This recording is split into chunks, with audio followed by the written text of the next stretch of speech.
پیارے دوستو، حضرت علی نے فرمایا کہ کوئی تمہارا دل دکھائے تو ناراض مت ہوا کرو۔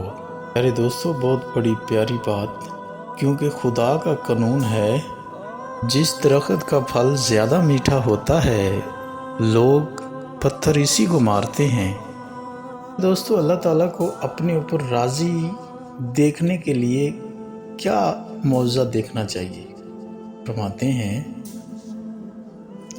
اگر ماں تم سے راضی ہے تو سمجھ جاؤ کہ اللہ بھی تم سے راضی ہے۔ پیارے دوستو، کیونکہ ماں کی رضا میں ہی اللہ کی رضا ہے۔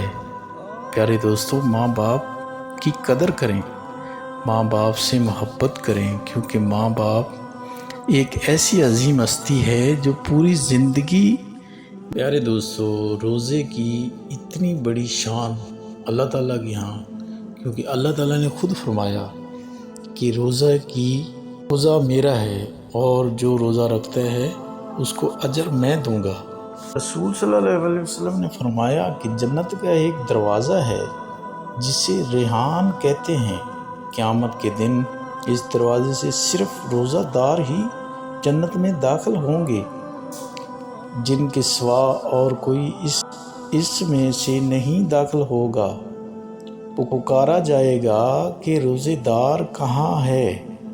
وہ کھڑے ہو جائیں گے، ان کے سوا اس سے اور کوئی نہیں اندر جا پائے گا، اور جب یہ لوگ اندر چلے جائیں گے تو یہ دروازہ بند کر دیا جائے گا، پھر اس سے کوئی اندر نہ جا سکے گا نہ آ سکے گا۔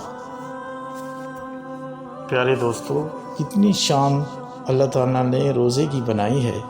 اللہ تعالیٰ ہم سب کو روزہ رکھنے کی توفیق عطا فرمائے۔ پیارے دوستو، نیکی اور گناہ میں کیا فرق ہے؟